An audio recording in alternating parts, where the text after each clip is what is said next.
कर्पूरगौरं करुणावतारं संसारसारं भुजगेन्द्रहारं सदा वसन्त्यं हृदयारविन्दे भवं भवानी शयतं नमामि।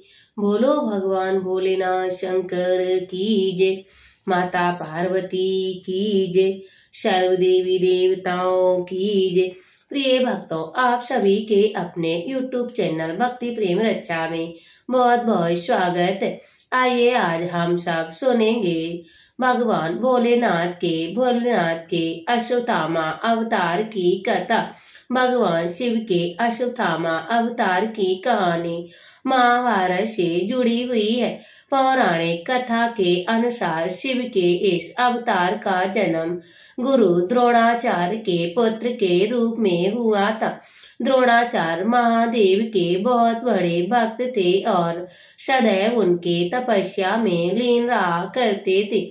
महाभारत के उस समय पूर्व द्रोणाचार्य अपनी पत्नी कृति के साथ कई स्थानों का भ्रमण करते ऋषिकेश पहुंचे। तभी वहां बहती तामसा नदी के किनारे उन्होंने भगवान भोलेनाथ शंकर का एक स्वयंभू स्वलिंग स्थापित किया और दोनों ने मिलकर वहीं भगवान भोलेनाथ की शिवलिंग पर कठोर तपस्या शुरू कर दी। भगवान भोलेनाथ शंकर गुरु द्रोणाचार्य और उनकी पत्नी की इस तपस्या से अत्यंत प्रसन्न हुए और उन्हें समक्ष प्रकट होकर उनसे मनचाहा वरदान मांगने को कहा।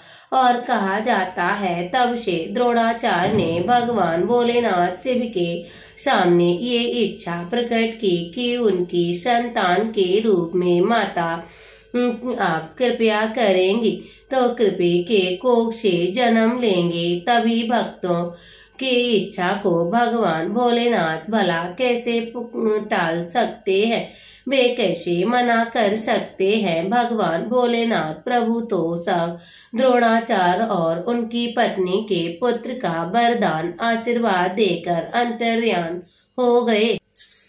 इसके बाद माता कृपि के गर्भ से एक सुंदर तेज बालक ने जन्म लिया। मानता है कि वह तेजस्वी उज्जवल मुख वाले बालक के जन्म लेते ही उनके कंठ से घोड़े के हिलाने की आवाज सुनाई दी थी, इसीलिए उस बालक का नाम अश्वत्थामा पड़ा। जन्म के समय से ही अश्वत्थामा के मस्तक में एक अंगुलमणि मौजूद थी जो उसे किसी भी हृदय से भय दैत्य दानव और शस्त्र से प्रहार से सुरक्षित रखती थी। अश्वत्थामा अपने पिता की तरह ही शस्त्र विद्या में निपुण था और उन्हें इस बात का बहुत अहंकार भी था कि महाभारत में युद्ध के समय जब गुरु द्रोणाचार्य ने कौरव के साथ देने का निश्चय किया तो उनके साथ अश्वत्थामा भी कौरवों के पक्ष में ही हो गए थे। महाभारत के युद्ध में अश्वत्थामा जैसे भी योद्धा का अपार पराक्रम देखने को मिला था। कौरवों के इस ओर लड़ते हुए कौरवों के पांडवों के इस लड़ रहे कई सूरवीर की गीत और मौत के घाट उतार दिया। पिता और पुत्र की इन जोड़ी ने पांडवों के लिए इस युद्ध को जीतना लगभग असंभव बना दिया था और कौरव सेना पांडवों पर भावी हो गई थी। भगवान प्रभु श्री कृष्ण ने जब देखा कि अश्वत्थामा पांडवों की हार का कारण बन सकता है तब उन्होंने कूटनीति का इस्तेमाल किया और अश्वत्थामा अपने पिता से अत्यंत प्रिय थे और उन्हें अपने पिता की कमजोरी का कारण भी मौके का फायदा उठाने के लिए भगवान श्री कृष्ण ने द्रोणाचार्य तक अश्वत्थामा की मृत्यु की झूठी खबर पहुंचा दी थी ताकि द्रोणाचार्य कमजोर पड़ जाएं और ऐसा ही हुआ जब महाभारत के युद्ध में धर्म की जीत हुई और पांडवों ने विजय प्राप्त की। तब अश्वत्थामा की इस बात को स्वीकार नहीं कर पाए और उन्होंने पांडवों के पुत्रों का वध कर दिया। इस पर अत्यंत क्रोधित होकर अर्जुन उनका अंत करने के लिए अश्वत्थामा की ओर बढ़ने लगे। अर्जुन को अपनी ओर देखकर आता हुआ देखकर अश्वत्थामा ने उन पर ब्रह्मास्त्र नामक एक अस्त्र प्रयोग किया। अश्वत्थामा के इस अस्त्र को देखकर एक पल के लिए अर्जुन भी चौंक गए थे और उन्होंने अपने सारथी भगवान श्री कृष्ण को इसका उपाय पूछा। तब भगवान श्री कृष्ण ने उन्हें बताया कि ब्रह्मास्त्र सिर के बहुत घातक अस्त्र है और इससे अगर कोई रक्षा कर सकता है तो वह भगवान भोलेनाथ ही है। तब भगवान श्री कृष्ण की बात सुनकर अर्जुन ने भगवान भोलेनाथ शिव का ध्यान किया और उनका दिया हुआ शस्त्र चलाया, जिसे ब्रह्मसिर का प्रभाव कम हो गया। तब से भगवान श्री कृष्ण ने पांडवों को अश्वत्थामा जैसे ज्ञानी का आशीर्वाद लेने के लिए कहा और पांडवों ने वैसा ही किया।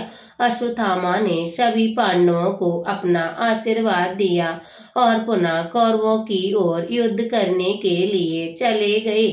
अश्वत्थामा ने अपने अभिमन्यु पुत्र की परीक्षित पर ब्रह्म पुत्र को प्रयोग किया था।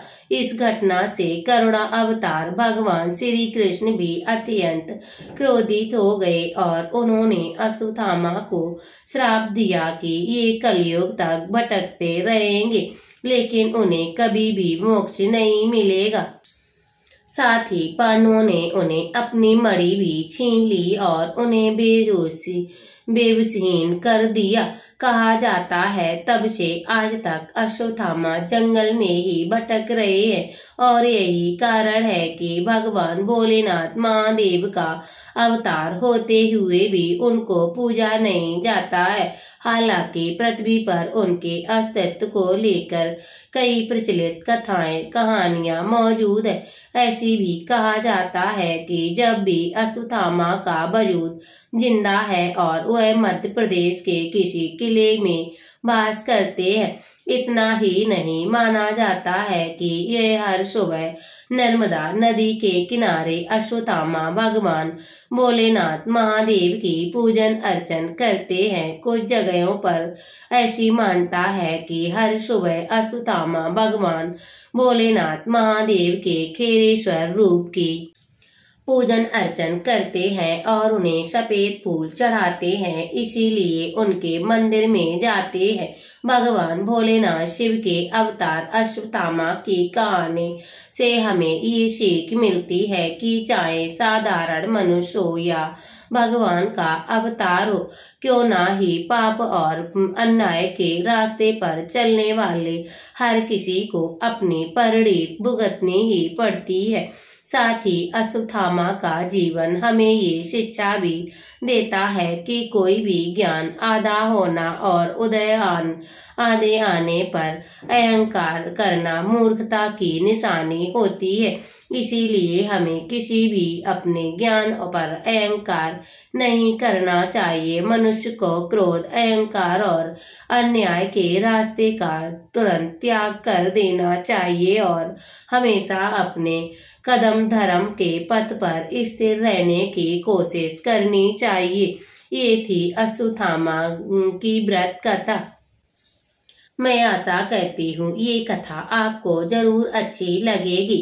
ऐसी ही और ज्ञानवर्धक जानकारियाँ प्राप्त करने के लिए पूजा पाठ व्रत कथाओं को सुनने के लिए चैनल पर अगर पहली बार आए हैं तो चैनल को लाल बटन दबाकर सब्सक्राइब कर ले, ताकि आने वाली वीडियो का नोटिफिकेशन आपको समय पर मिलता रहे। मिलते हैं अगली वीडियो के साथ, तब तक के लिए जय श्री कृष्णा, राधे राधे।